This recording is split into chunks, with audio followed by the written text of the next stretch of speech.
Alors, c'est une tradition dans ce forum du MOSI, on essaye toujours de parler des nouveautés. Là, on a voulu s'attaquer aux promesses des nouvelles technologies dans le commerce international. Vaste sujet. Alors, personne ne peut plus échapper au mot blockchain aujourd'hui. Personne ne peut plus échapper au mot intelligence artificielle aujourd'hui. Ce sont deux des nouvelles technologies qu'on souhaitait aborder ce matin. On a invité des gens pour ça. Et parce que ça va dans tous les sens, on aimerait bien mieux comprendre qu'est-ce qui nous arrive et qu'est-ce qu'elles vont vraiment d'apporter d'utile pour les pratiques du commerce international.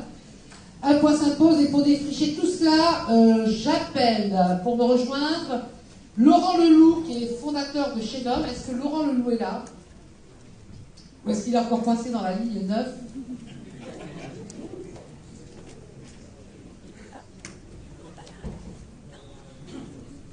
Bon, Laurent Leloup n'est pas là, tant pis. Il nous rejoindra en cours de route. C'était un expert de la blockchain et du Bitcoin. Ça promet... voilà. Alors, tant pis. Thomas, rejoignez-nous. Thomas Perratonner, qui est responsable du bureau Banquier, acteur européen majeur de l'information d'entreprise, qui est déjà fidèle de ce forum. Bonjour Thomas. Et Jean-Claude Asfour, que je ne présente plus, qui lui a été un geek des nouvelles technologies dans les techniques de paiement à l'international, mais qui en est un petit peu revenu. Bien, alors c'est dommage que notre expert blockchain ne soit pas là, parce que je souhaitais lui poser quelques questions pour savoir comment ça fonctionne. Donc on va d'entrée enchaîner sur l'intelligence artificielle, en espérant qu'il arrive. Voilà. Alors, Thomas Perratonner, Vendic, c'est un métier, donc vous êtes un fournisseur d'informations sur les entreprises, aussi avec une très très grosse société dans ce domaine. Vous m'avez dit, la blockchain, c'est pas trop notre sujet pour l'instant. Vous, c'est quoi les nouvelles technologies qui vont impacter votre métier? Bonjour à tous déjà, merci de m'accueillir Christine. Au bureau Vendée, on va vraiment se concentrer vers l'intelligence artificielle et comment aujourd'hui l'intelligence artificielle va pouvoir vous aider dans tout ce qui est prédictif en termes de commerce international, aussi bien du côté client que du côté fournisseur. Principalement l'aide à la décision. Aujourd'hui, en tant que dirigeant d'entreprise, vos services achats, vos directions commerciales ont sûrement des modèles de risque pour évaluer les clients, pour évaluer les fournisseurs par exemple, mais quid de ces modèles dans le temps? Combien de temps un modèle peut durer? Est-ce qu'il va durer 6 mois, 1 an, 2 ans, 3 ans? Et le vrai risque, c'est qu'à terme, vous utilisez un modèle qui ne soit plus du tout adapté à votre marché, parce que le marché évolue, et vous avez un vieux modèle qui n'est plus à jour. Et c'est ici que l'intelligence artificielle, par exemple, une des applications, va pouvoir intervenir tout simplement en venant vous dire, en apprenant, en calculant, pour vérifier si vos modèles sont encore valides ou pas. C'est une première application toute bête, mais grâce à cette intelligence artificielle qui va répondre tout seul de vos modèles, qui va vérifier ce qu'on appelle nous la robustesse, quand on fait de la modélisation. Est-ce que votre modèle est encore robuste ou pas? Et sinon, il va vous dire, sous forme d'alerte, attention, votre modèle n'est plus robuste, vous allez prendre des risques. Et pour des intelligences artificielles les plus évoluées, il va même pouvoir s'auto-corriger. Et c'est ça qui est le plus important, c'est qu'aujourd'hui, il va pouvoir vraiment avoir une modélisation qui va s'auto-corriger pour être sûr aujourd'hui vos modèles d'évaluation du risque soient en permanence à jour.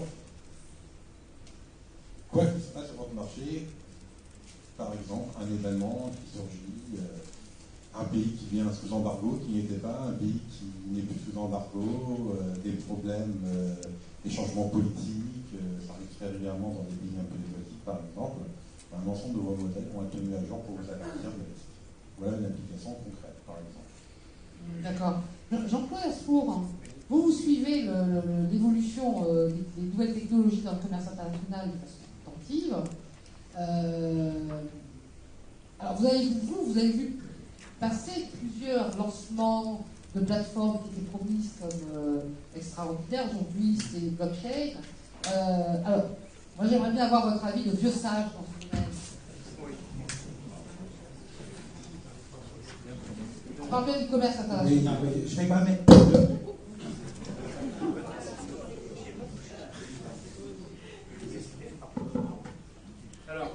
je vais être le vilain canard. C'est un peu dommage que Laurent Leloup ne soit pas là, parce qu'on va rentrer dans le vif du sujet sans avoir fait d'introduction. C'est vrai que moi, j'ai vécu il y a de nombreuses années, j'adhérais à tout ça, plein de nouvelles technologies en matière de dématérialisation des documents, parce que c'est le maître mot, c'est ce que nous promettent la quasi-totalité des banquiers à l'heure actuelle, c'est de dire, vous allez voir, à travers la blockchain, on dématérialise les documents, vous gagnez plein d'argent, vous gagnez du temps, etc. etc. C'est ce qu'on entend. J'ai pris quelques notes parce que j'ai voulu recopier des extraits d'intervention de banquiers pour voir ce que j'en pense. Je ne citerai pas les banques parce que je suis relativement sympa. Donc, c'est vrai que quand j'étais jeune, j'étais très enthousiaste. J'étais le premier à me précipiter dès qu'on parlait d'une nouvelle technologie. Et puis, avec le temps, j'ai appris à devenir non seulement prudent, mais extrêmement attentif. Alors, des nouvelles technologies, j'en ai connu plein. J'ai lu des choses étonnantes. Là, je vais relire un petit peu. J'ai lu des choses étonnantes ces 12 derniers mois. Je prends un exemple. Un banquier qui dit il y a très peu d'innovation dans les méthodes de financement du commerce international ces dernières décennies. Les documents de transport qui prenaient autrefois le bateau dans les marchandises prennent aujourd'hui l'avion. Ce sont toujours les mêmes documents papier. Aujourd'hui, la blockchain ouvre de nouvelles perspectives. Moi, j'entends ça, je tombe des nues, je tombe littéralement des nues, parce qu'en 20 ans, j'ai entendu parler de LC Connect, j'ai entendu parler de Bolero, j'ai entendu parler de Trade Card, j'ai entendu parler de BPO, Payment Obligation. On n'arrête pas d'entendre parler de dématérialisation des documents. La dématérialisation des documents, ça remonte à 1985 avec un projet américain qui s'appelait CDOC, qui était un produit, hélas, appartenant à une banque qui était Lachaise, et si vous n'étiez pas client de Lachaise, vous ne pouvez pas être adhérent à ce produit. Mais depuis, je parlerai que de deux réellement, je parlerai de Bolero et PPO. Quelques temps après, il y a deux autres banques qui vantaient les mérites de la blockchain. Alors je lis, ces processus de vérification prennent des jours entiers, peuvent retarder des cargaisons dans les ports. Avec la blockchain, nous gagnons du temps, de la transparence, puisque tous les acteurs qui interviennent dans l'exécution d'un crédit documentaire sont membres d'un même écosystème. Et puis la dernière citation, puis j'en ferai pas plus, la Trade Finance est en train d'opérer sa mue digitale grâce à la technologie blockchain, avec la clé rapidité, sécurité, économie. Cette technologie va permettre de proposer de nouveaux services tout en accélérant, en automatisant le traitement, diminuant le risque de perte ou de fraude des documents et en baissant le coût administratif de traitement des transactions. Alors moi je vous dis franchement, ce discours-là, cette soupe, ça fait 25 ans qu'on nous la sort, que je la connais. Je vais parler de Bolero peut-être, parce que tout le monde connaît Bolero ou pas, grosso modo. Bolero, ça veut dire Bill of Lading Electronic Registered Organization. Certains ont compris, déjà on parle de Bill of Lading, donc on voit la racine, on parle du connaissement. L'idée de départ de Bolero, c'était de dématérialiser les connaissements. Alors, effectivement, c'est un gros problème dans certains secteurs. La marchandise arrive avant les documents. Si vous n'êtes pas en possession de l'original du connaissement, vous êtes obligé de payer une garantie bancaire qui est extrêmement élevée. Pour moi, ce sont les garanties les plus chères, les garanties pour absence de connaissement. Donc l'idée, la toute première idée, c'était de dématérialiser un connaissement électronique. Ça existe depuis 1998, hein, c'est pas une nouveauté.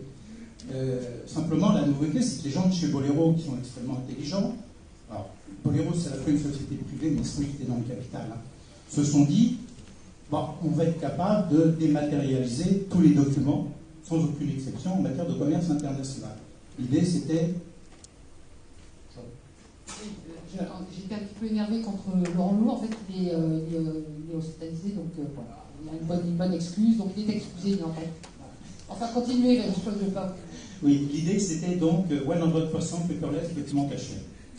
Alors, ça s'appuyait sur plusieurs études, en particulier une étude de l'ONU de 1998, qui disait que le coût des documents d'expédition, des documents papier dans une opération de crédit documentaire représentait 7% du montant total des transactions. Donc il y avait vraiment une économie à réaliser si on arrivait effectivement à faire 100% de documents zéro papier, paperless documentation. Alors ça a été réalisé, je ne vais pas rentrer dans les détails techniques, ça marche très bien. Moi j'ai eu la chance et l'opportunité de travailler à la mise en place de Bolero dans 2 grandes entreprises françaises. Donc je connais bien Bolero pour l'avoir pratiqué. C'était absolument génial.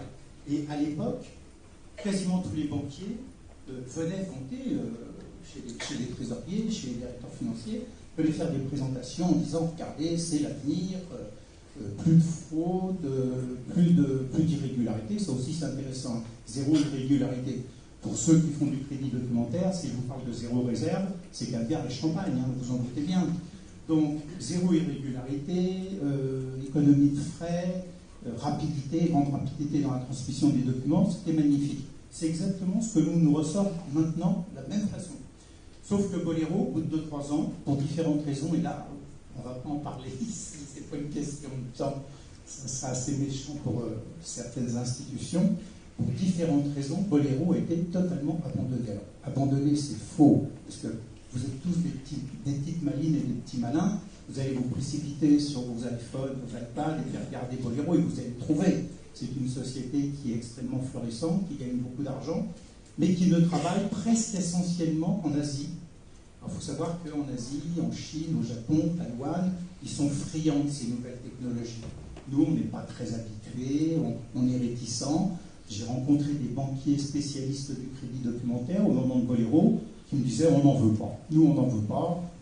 Notre banque veut le vendre, mais nous, on ne veut pas. Et on continuera d'imprimer du papier parce qu'il nous faut du papier entre les mains quand on veut apprécier un crédit documentaire. Donc il y a un problème de culture, qui est très important. Donc Boléro est tombé un peu dans les oubliettes pendant quelques années. Et puis, vers la fin des années 2000, un petit peu avant 2010, la Chambre de commerce internationale nous a fait un coup de prestidigitateur. Elle a sorti de son chapeau BPO, Bank Payment Obligation. Petit sondage, levez la main ceux qui connaissent BPO en dehors des banquiers dans la salle. Les banquiers, vous n'avez pas le droit. Personne, c'est parfait. Ah, si, il y a une personne. Désolé, excusez-moi, je vous ai fait un peu de... Alors, il y a BPO qui est sorti, que moi j'ai trouvé très bien, mais je me suis calmé parce que j'avais appris à me calmer avec Boléro. Vous vous souvenez, Christine, j'avais écrit un dossier dans Boléro il y a un peu plus de 10 ans, ça, 12 ou 14 ans. Et puis, comme j'aime bien être provocateur, j'avais dit que c'était la mort du crédit documentaire. J'adore ce genre de provocation. Sauf que 3-4 ans après, dans une réunion de la Chambre de commerce internationale à Paris, il y a quelques banquiers qui m'ont nargué gentiment, qui m'ont peur où on en est de la mort du crédit documentaire. Donc je me suis calmé.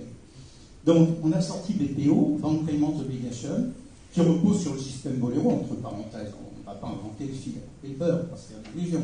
En matière de dématérialisation, il y a des techniques qui existent, on les prend. BPO, c'est un peu la même chose. Ça permet de faire du crédit documentaire électronique. Bon, il y a des différences, mais on n'a pas le temps d'en parler là.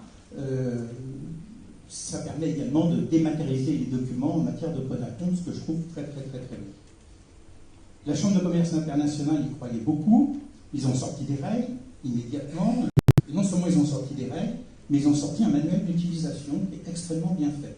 Sauf que personne n'a traité de BPO. Il y a très peu d'opérations BPO. Quand il y en a une, c'est en fanfare, on l'annonce tout de suite dans la presse. Alors, pourquoi? Ma réponse est relativement simple et heureusement, elle a été confortée par un rapport qui vient de sortir le mois dernier, fin mai, un rapport de la Chambre de commerce internationale qui donne quelques pistes d'explication pourquoi BPO n'a pas démarré. D'abord, il y a plus de communication.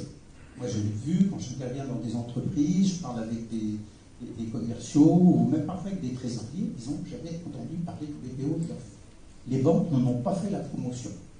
Elles n'ont pas fait la promotion pour une raison très simple, c'est qu'elles avaient été échaudées par Boléro. C'est-à-dire, on s'est fait avoir une fois, on a passé du temps, de l'argent, on est passé dans les groupes, on a vendu le produit, puis après on s'est retiré du marché. Donc, on ne va pas trop se mouiller, mais on va être en position d'observateur. On va regarder ce que font les autres. Alors, c'est intéressant cette attitude parce qu'il y a un cabinet de consulting il y a 3-4 ans qui a fait une étude. Parmi les questions qu'ils ont posées, ils disaient aux banques, avez-vous des outils de dématérialisation, de digitalisation des documents en matière de crédit documentaire? Et les banques, la grande majorité, ont dit oui. Vous voyez la chute, la question qui a été posée aux entreprises, êtes-vous informé des produits mis en place par les banques? Majoritairement, non. Il n'y a pas de communication du tout. Alors, ensuite, moi, ce qui me gêne un peu, pour moi, la blockchain, c'est bien sur les opérations simples, c'est bien sur le code à compte, c'est bien éventuellement dans la facturage ou le forfaitage, parce qu'on peut dématérialiser, c'est très facile, les effets de commerce. Donc sur des opérations simples où il n'y a pas beaucoup de documents, oui, c'est une bonne chose. Dans le traitement des crédits documentaires, sûrement pas. D'autant plus que je ne vois pas l'intérêt de se pencher sur le traitement du crédit documentaire. Il existe déjà plein de plateformes qui existent. Je pense à Bolero, mais je pense également à des logiciels qui ont été mis en place par des sociétés privées. Il y en a vraiment beaucoup. Le problème, c'est que le crédit documentaire, en plus, il recule. Bon, je ne vois pas trop pourquoi faire un investissement là-dedans.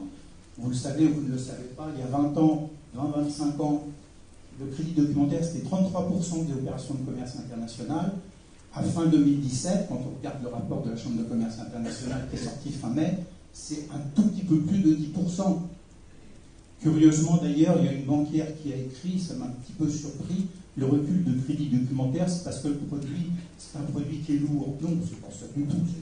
On perdrait là aussi des heures à en parler, mais c'est bien d'autres raisons qui font que le crédit documentaire recule.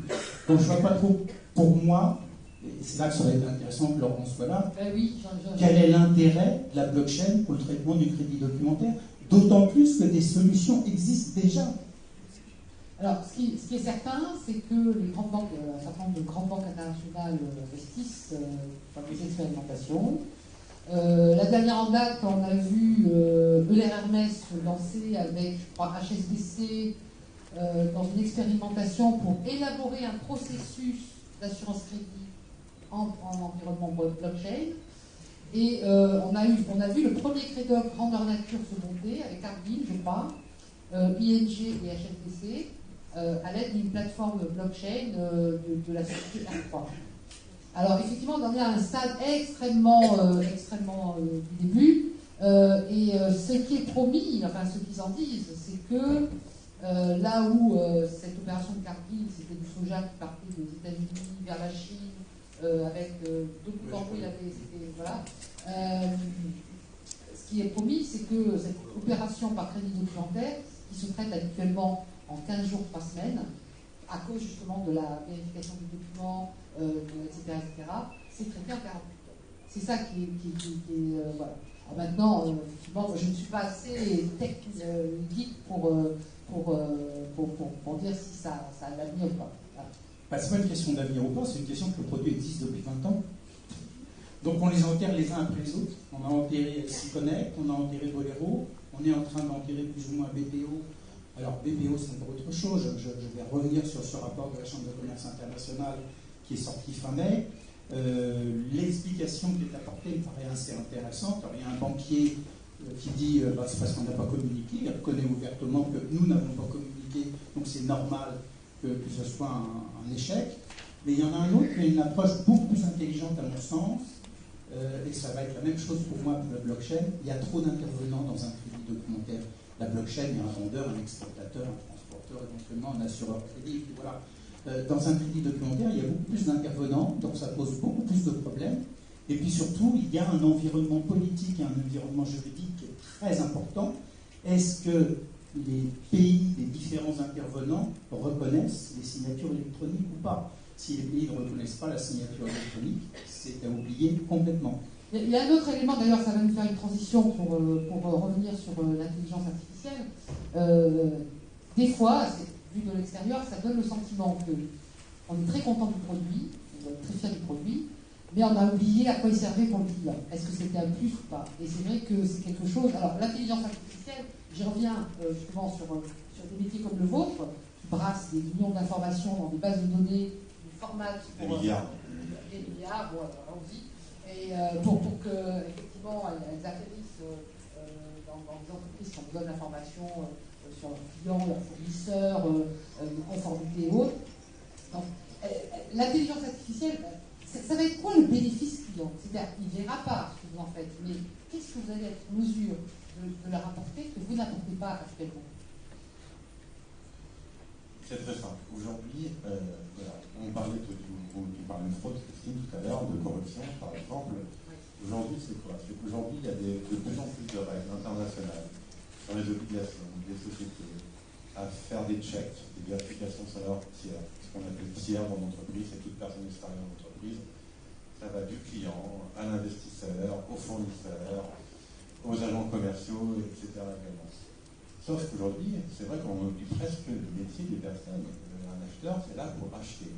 Un vendeur, c'est là pour vendre. Un directeur financier, c'est là pour faire une multitude de tâches. Pour le coup, le directeur financier a vraiment une multitude de tâches. Et on rajoute, au fur et à mesure, depuis 10 ans, des nouvelles tâches à toutes ces fonctions. Sauf que les journées ne font que 24 heures. on s'aperçoit, hélas, que les départements n'augmentent pas en termes de capacité salariale, donc on reste à ISO. Question, comment mener de plus en plus de tâches, parfois de plus souvent chronophages, qui en plus ne sont pas orientées business, parce que par exemple détecter des fraudes, de la compliance, c'est pas faire du business, c'est répondre à des règles pour lesquelles on est obligé de répondre. Alors on va essayer d'en faire une force, certes, mais au départ c'est quand même une contrainte réglementaire. Ben, tout simplement, le gain d'intelligence artificielle, c'est que l'ensemble de ces personnes qui travaillent pour les différents départements d'une société vont pouvoir se reconcentrer sur leur boulot principal, qui est la vente, l'achat, la finance, et laisser derrière eux toutes ces obligations qui émergent de plus en plus, qui seront en plus d'ici quelques années de plus en plus importantes, il faut le savoir, pour se concentrer vraiment sur leur cœur de business. Voilà principalement à quoi va servir l'IA, c'est-à-dire les opérateurs vont se concentrer sur leur cœur de business, tout ce qui est à côté va pouvoir gérer par l'intelligence artificielle. Et ensuite, on peut imaginer, parce que l'intelligence artificielle, ce n'est pas tout, que simplement, plutôt que de faire, ça va être de valider. Et les validations vont être, en termes de temps, beaucoup moins importantes que les faire. Jean-Claude, ce que dit Thomas sur ces avancées-là, ça vous paraît intéressant pour les boîtes d'export? Oui, bien sûr, c'est intéressant. Et je voudrais juste revenir, pour aller un petit peu plus loin. Soyons clairs, la dématérialisation de tous les documents, c'est également zéro fraude. Bolero, l'un des avantages de Bolero, c'est qu'il n'y a plus de fraude possible. On sait qu'en matière de crédit documentaire, par exemple, il y a énormément de fraude. Grosso modo, 10 à 15% de crédit documentaire de fraude dans le monde, c'est énorme. Il y a un superbe bouquin qui est sorti, qui fait 600 pages, c'est écrit tout petit, c'est sur du papier libre. C'est un bouquin belge sur la fraude en matière de crédit documentaire. Je vous recommande de lire, c'est très intéressant, c'est mieux qu'un polar. Vous avez toutes les recettes, comment frauder. Donc, l'une des choses les plus importantes quand on travaille en trade-off, qu'on soit banquier ou entreprise, d'ailleurs, peu importe, c'est zéro fraude. L'intérêt de la digitalisation, de la dématérialisation et autres, telle qu'elle est envisagée par tous les acteurs actuellement, c'est zéro papier, zéro fraude, zéro réserve, diminution des frais, parce qu'il n'y a plus d'examen des documents. En ce qui concerne Bolero, par exemple, les 4 ou 5 jours d'examen des documents par les banques sont supprimés, puisque dès que tous les documents ont été collectés, ils se vérifient les uns par rapport aux autres au fur et à mesure qu'ils sont fabriqués, et donc on est payé immédiatement dès qu'on constate que tous les documents qui ont été fournis étaient bien conformes aux spécificités du crédit documentaire. Donc on gagne déjà un minimum de 5 jours de frais financiers. Donc tout ça, c'est toutes les avancées. C'est un gain de temps également, comme vous disiez tout à l'heure, qui va permettre au personnel de faire autre chose. Vérifier les papiers, tout ça, c'est une perte de temps. Revérifier les documents avant qu'on fasse la remise en banque, ça prend énormément de temps. Avec toutes ces solutions de dématérialisation, que ce soit Bolero, BPO, peu importe, c'est un gain de temps et donc ça permet au personnel de s'attaquer à d'autres tâches. Alors, moi, par contre, concernant la fraude et la blockchain, moi j'ai pas de grosses suspicions. Il faut savoir que tout ce qui est informatique se fait pirater constamment. Aujourd'hui, la blockchain, c'est nouveau. Les avancées technologiques, je veux dire, sont de plus en plus sécurisées, mais il y aura toujours un petit génie pour briser le système. Donc les fraudes sont moindres, certes, mais par contre, le jour où il y a des fraudes, elles seront mieux faites, mieux cachées, beaucoup plus difficiles à découvrir. Et ensuite, le problème, c'est qu'il faudra mettre de l'argent sur la table. Pourquoi? Pour sécuriser les failles.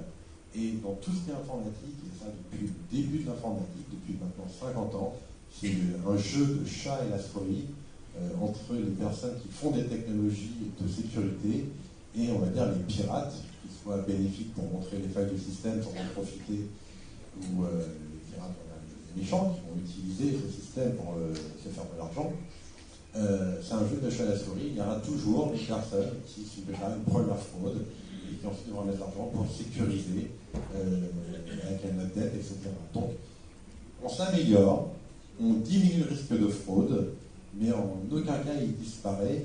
Il y a qu'à regarder aujourd'hui les bitcoins, on apprend que des fermes de bitcoin entières se sont fait pirater, alors que c'est censé pas se passer, c'est la protection ultime.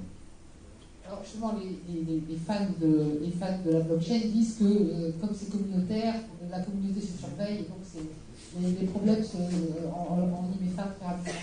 J'ai quand même un truc, parce que vos bases de données et les outils dématérialisés, il y a aussi des problèmes de sécurité de l'information. Comment les résout ça? Alors, Bolero, mais je vais être prudent dans ce que je vais dire, Bolero reposait sur le système SWIFT. À ma connaissance, je n'ai pas entendu parler de fraude en SWIFT. Je ne sais pas vous. Moi, c'est d'ordre général. Voilà. Mais Bolero repose entièrement sur le système SWIFT, d'une part, donc la sécurité. Il y a des fraudes en SWIFT, mais on s'aperçoit quand il y a des fraudes en SWIFT, c'est interne. Ce n'est pas des fraudes liées au système lui-même. Et ensuite, dans Bolero, encore une fois, il y a énormément d'intervenants. Chaque intervenant a 2 signatures électroniques. Le risque de fraude est quand même nettement diminué, parce que ça veut dire qu'il y a des complicités aux douanes, des complicités chez le transporteur, des complicités à la banque, pourquoi pas. Ça fait beaucoup de personnes qui essayent de se partager le magot, et c'est pour moi que le risque de fraude n'est peut-être pas zéro, vous avez raison, ça n'existe pas, mais il est quand même très proche de zéro.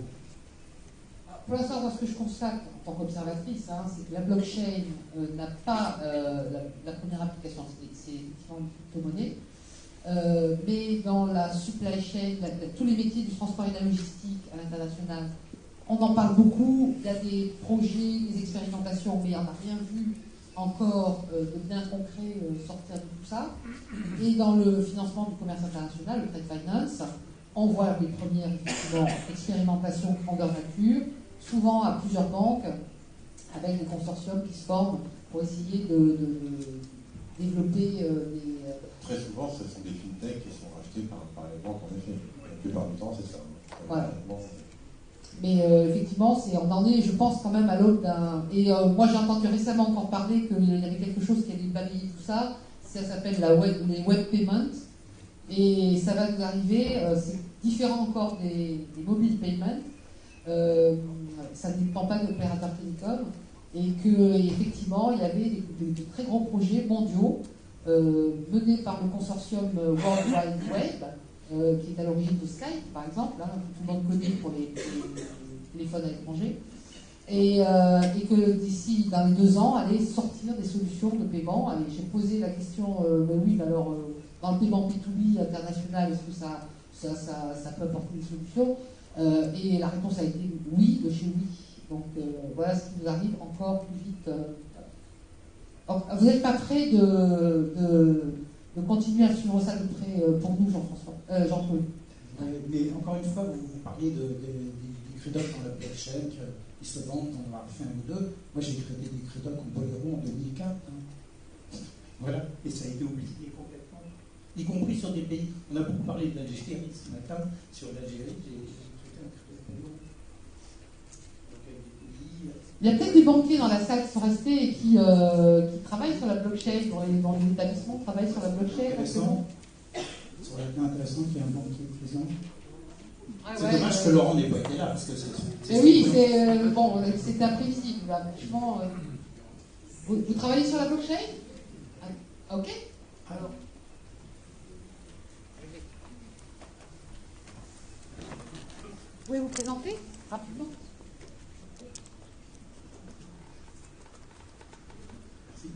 Jean de Duvatina, je suis chez CIB. Et donc, effectivement, nous travaillons sur la blockchain comme certaines banques. Donc, en fait, on a mis en place des POC, Proof of Concept, en fait, qui sont simplement des modules qui nous permettent de faire des tests. Et donc, comme ça a été annoncé, il y a déjà certaines banques qui ont déjà testé avec succès. Donc, nous sommes un peu sur la même voie, nous appuyons notamment sur les fintechs. Moi, j'ai une question pour vous, si je peux me permettre. Je sais que vous avez été, votre banque était dans Bolero et était également dans BPO. Pourquoi ça a été abandonné? Oui, en effet, on faisait partie de Bolero. Et comme vous l'avez annoncé, en fait, il y avait déjà un souci, c'est que Bolero, il fallait faire partie d'une sorte de plateforme. Bon, vous avez évoqué Swift. Swift, vous savez bien que, par exemple, aux États-Unis, il y a certaines contraintes, etc. Ça fonctionne par État, donc on n'avait pas une sorte d'hétérogénéité. Donc, à travers le monde, on avait quand même des soucis. Comme vous l'avez évoqué sous l'Asie, il n'y avait pas de soucis, il n'y avait pas de problème. Et sur certaines régions du monde, on avait du mal. Et donc, du coup, en fait, pour toutes ces raisons, effectivement, nous comme les autres, en fait, on a petit à petit, en fait, ça a été abandonné.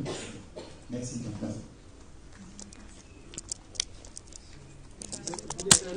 Ah oui, ah ben génial. Alors, donnez votre point de vue sur la... Je suis Lisanne Alco, je travaille chez BPCE. Donc chez BPCE, on travaille sur différents projets de blockchain. Un, vous allez entendre parler, c'est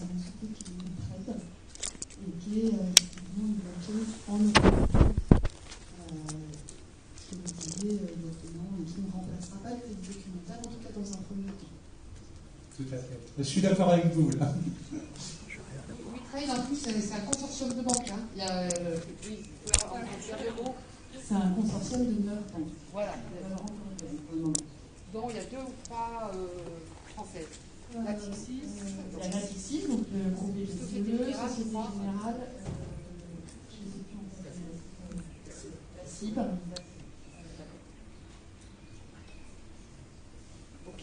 Bon, ben, ça suscite de l'intérêt. Je suis désolée, on aurait pu vous apporter quelques points de vue. Monsieur ?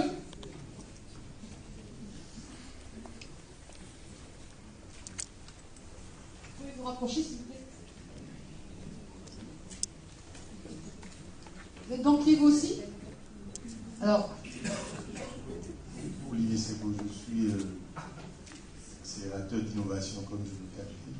En fait, ce qu'il faut comprendre de la blockchain, c'est très simple. C'est que jusqu'à maintenant, quand vous transmettez un fichier à quelqu'un, vous gardez votre fichier. C'est-à-dire, vous transmettez de la musique, vous partagez la musique, vous partagez un fichier à quelqu'un, vous gardez l'original du fichier. Dans le cas de la blockchain, la nouveauté que pense apporter la blockchain, c'est que lorsque vous transmettez une donnée, l'original, vous la perdez. Et donc, l'original est transmis dans le réseau, de bloc en bloc, et arrive au destinataire final. Donc, c'est ce que la blockchain veut tenter d'apporter. La grande difficulté de ça, c'est que l'ensemble des infrastructures ne sont pas harmonisées pour l'instant pour permettre cette transmission-là. Ça, c'est la première difficulté. La deuxième difficulté, quelqu'un l'a dit tout à l'heure, c'est que l'architecture de clés distribuées, ce qu'on appelle la PKI, il y a beaucoup de pays qui n'en veulent pas ou qui mettent des restrictions sur la longueur des clés pour la faire répartir un peu partout. Et enfin, le dernier élément qu'il faut comprendre dans le dispositif de la blockchain, c'est qu'on parle beaucoup de la communauté. En fait, de la communauté, pourquoi? Parce que lorsque vous transmettez une donnée, lorsque vous échangez de l'information, vous hachez l'information, c'est-à-dire que vous avez un résidu d'information qui, en remontant, remonte à l'original, en fait. Et ce résidu, vous partagez dans tous les blocs de la communauté. C'est comme si vous avez de petites boîtes à chaussures dans laquelle tout le monde a un bout de poussière de tout le monde et on le met dedans. Si à un moment donné vous perdez ou quelqu'un veut essayer d'enlever cette poussière-là, les autres crient au secours et disent attention, vous avez altéré l'information. Donc aujourd'hui, pour transmettre l'information dans le système que vous décrivez, vous êtes obligé d'avoir un tiers de confiance qui garantit que les clés, les données transmises sont conformes à l'original. Donc aujourd'hui, ce que veut tenter de mettre en place la blockchain, de façon synthétique, sans rentrer dans trop de détails, c'est qu'on ne sera plus obligé d'avoir un tiers de confiance, banque, style institution, qui sert de garant à cette clé que tout le monde se partage. Parce que dans les systèmes distribués, j'en finirai là, vous avez une clé qui est détenue par une banque, qui est l'institution, qui est tiers de confiance, qui, elle, fait sortir de petits bouts de clés qu'elle remet à tous ceux qui sont dans le réseau. Et avant que quelqu'un ne signe, donne une information, il est obligé de se référer à la clé maître et dire effectivement, je suis bien authentifié, là vous pouvez transmettre. Donc, en résumé, tout simplement, une chose, la blockchain, c'est transmettre de l'information, mais en refilant l'original dans le réseau. Donc, vous l'avez vu. Et deuxièmement, vous n'avez plus le tiers de confiance identifié, c'est le tiers de confiance réparti. Si vous pouvez comprendre ça, après, ce qu'on peut en faire, les usages sont multiples. On peut, par exemple, dans la transmission des documents, si l'ensemble des acteurs partagent l'infrastructure qui va bien, on peut transmettre l'information.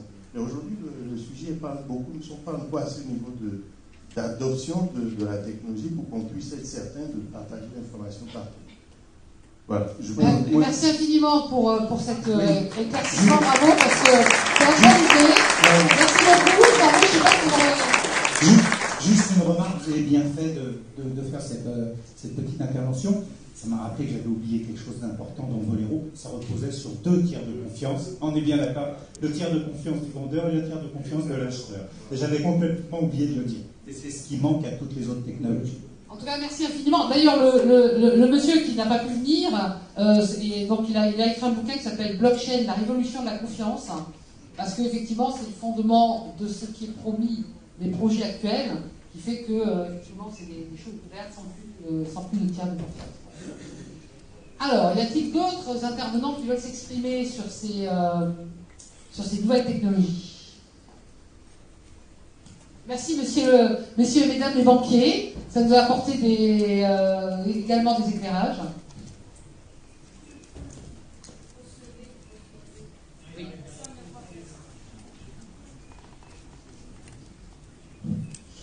Oui, j'ai juste un commentaire sur justement les nouvelles technologies, où on parle de transfert de données, de transfert de fichiers.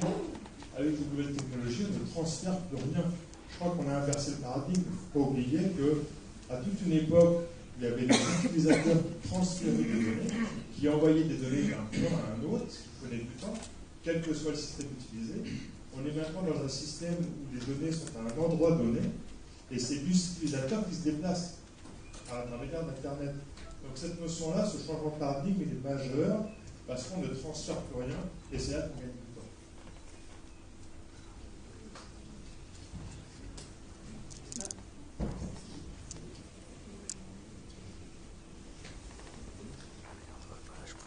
Bonjour, Michel Bulle, Electredic. Donc moi, c'est pas une information, mais c'est plutôt une question. Je fournis aujourd'hui des solutions de reconnaissance vocale pour les banques, et notamment dans le cadre de certains projets où des pays veulent, je ne veux pas dire basculer, mais en tout cas tester les bitcoins, la blockchain, des systèmes intégrés pour la banque. Est-ce que, de quoi dépend finalement l'acceptation de ce type de technologie pour un pays particulier? La législation. À l'époque de Bolero, vous allez dire, je rabâche un peu Bolero, mais à l'époque de Bolero, vous avez fait une étude, il y avait à peu près 60 pays au monde. Alors c'était en 2004, je vous parle de ça, 60 pays au monde où Bolero était éligible parce qu'ils reconnaissaient les signatures électroniques, ils reconnaissaient la digitalisation. C'est la limite, hein. Donc, mais il y a beaucoup de pays, et c'était très bien dit tout à l'heure, il y a beaucoup de pays qui sont réticents pour différentes raisons. Donc, je ne sais pas si j'ai répondu à votre question, hein, mais c'est un problème purement juridique, donc, comme dirait la Chambre de commerce internationale, également politique. Parce que souvent, la raison, elle est politique. Moi, je pense qu'il y a quand même aussi une question de savoir si oui ou non ça répond à un besoin réel du client. Clairement. Pour éviter les fraudes dans les pays à risque. Clairement, voilà, c'est ça. À mon avis, il y a quand même... C'est un peu la volonté de certains pays en Asie du Sud-Est sur lesquels je travaille. C'est à la fraude, faciliter les échanges. Donc, je ne sais pas, est-ce que ça va... Moi, je vends une technologie pour ça, mais est-ce que ça va répondre finalement globalement? C'est la question que je me pose. Si, il y a ça, c'est éviter les fraudes, diminuer les frais, la rapidité des transmissions des documents, donc la rapidité pour l'importateur de prendre possession de la marchandise. Il y a plein d'éléments comme ça. Hein. Les entreprises sont bien sûr très demandées. Pardon. Oui.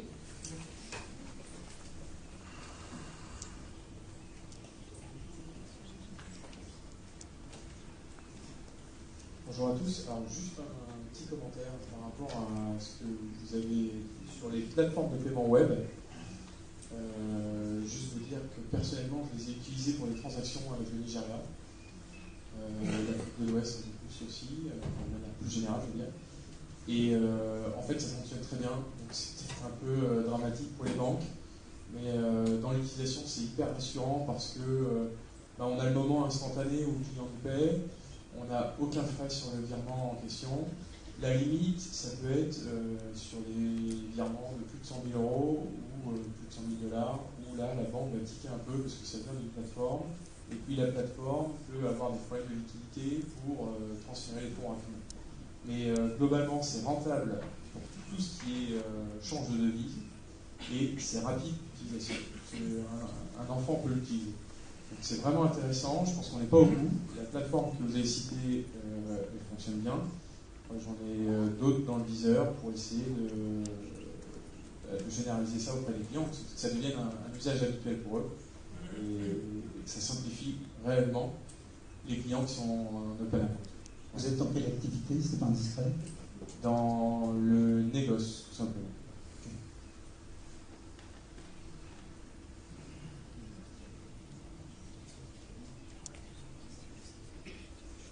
Bien.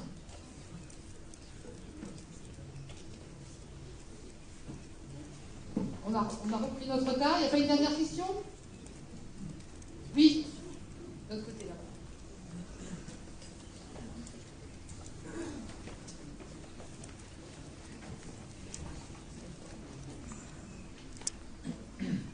Merci. J'ai une question pour M. Asfor. Moi, c'est Jean-Christophe Boyan-Jean de New Opportunities in Africa. Je voulais savoir à quel niveau vous placez M-Pesa au niveau dans les échanges sur les risques en matière de supply chain. Est-ce que les transactions par Western Union, par exemple, échappent complètement à tout contrôle? Ou alors, j'aimerais avoir votre avis là-dessus en tant qu'expert. Je vous remercie. Alors, je suis désolé, je vais avoir beaucoup de mal. C'est vraiment les questions pièges que j'aime pas, ça arrive toujours à la dernière minute. J'en suis désolé, vous aussi, je le vois. Je ne suis vraiment pas spécialiste de ce type de transaction. Donc, je n'en ai aucune expérience et je ne veux surtout pas me prononcer là-dessus. Je suis vraiment désolé. Peut-être un banquier dans la salle pourrait éclairer ou répondre à la question posée? Non? Votez en touche, d'accord. Mais juste une remarque quand même pour que vous ne soyez pas trop frustrés. À titre très personnel, je suis dubitatif. Oui, madame? Juste une dernière question. Oui. La dématérialisation. Attendez, on va vous donner un micro parce que sinon les gens n'entendent rien. Donc, pour finir un peu tout ça de bonne humeur, qu'est-ce que ça va changer? Qu'est-ce que ça change, la dématérialisation des documents? Quand on s'aperçoit, moi il y a quelques années, j'étais dans le négoce international, j'achetais beaucoup de ciment depuis la Roumanie pour les pays comme le Gabon, le Cameroun et compagnie. On avait le billet d'embarquement de la marchandise, c'est-à-dire documentaire, quand on nous l'envoyait, on était d'accord, on disait à la banque de payer. J'en ai des bateaux de ciment qui ne sont jamais arrivés ni au Gabon ni au Cameroun, mais l'argent était bien encaissé. Alors ça va changer quoi par rapport à ça?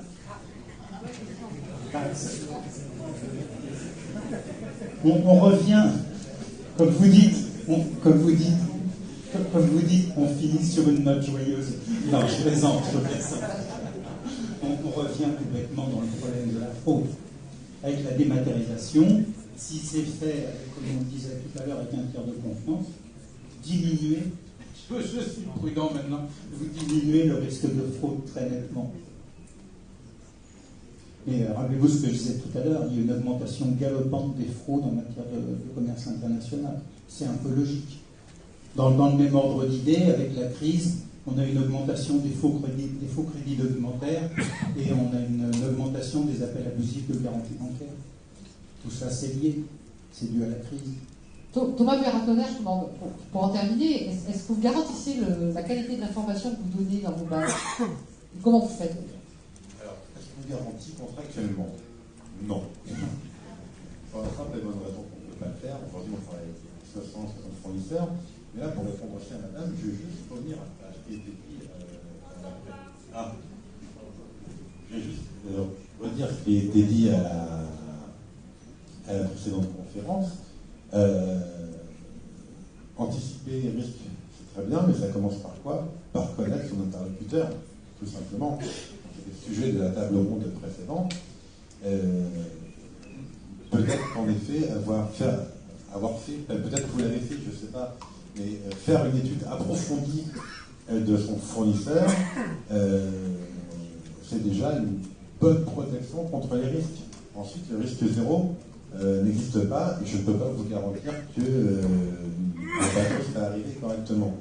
Mais ce qui est sûr, c'est que déjà, la connaissance fournisseur, ça fait partie de la gestion du risque et on commence par ça, avant même la sécurisation des moyens de paiement qui arrivent par la suite.